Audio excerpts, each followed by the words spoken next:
Marami nagtatanong sa akin o nagme-message kung accurate ba talaga itong paint thickness gauge, lalo na sa pag-check ng mga original paint ng kotse.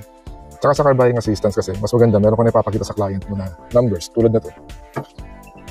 Kung gaano ka-accurate yung readings natin sa paint. Kasi maraming mga sellers na sinasabi nila na original paint pero hindi na pala.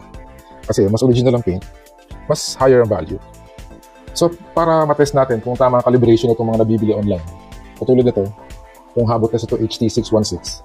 Pero ito kasama mga metal plate. So, itong metal plate na ito yung para magiging metal lang sa sakyan mo. Kasi itong mga, para mga acetate na itong mga plastic na itong mga films na ito yung mag-serve as yung paint or yung masilya. So, kung makikita mo, may mga measurement yan, 3.94 mils. Dapat, kung ano yung nakalagay dyan, yun din yung lalabas na measurement dito. So, testingin natin. So, gagamitin natin itong plate na to nang walang film, no? Dapat 0 yan.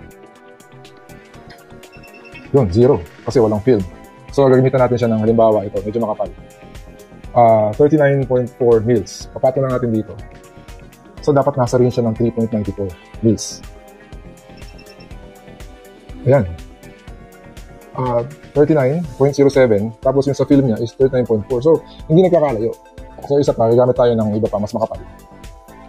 Ito, 59.1 mils. Patong uli natin dyan sa metal na yan. Kunyari, ito yung paint, tsaka yung masilya niya. So, yung 59.06. Ito, 59.1. So, kahit may mga difference na ganun, maliit na bagay lang yun. At least, nandun ka sa range ng pagsukat. Tingin to accurate to. May mga nagsasabi kasi na mas okay pa rin talaga yung mga nagkakatok. Pero para sa akin nga, subjective yun. Kasi merong mga maninipis na masilya na pagka kinatok mo, tunog lata pa din. And sa car buying assistance kasi, mas maganda pa rin meron kang ginagamit na ganito para meron kang may pakita sa client. Yun lang.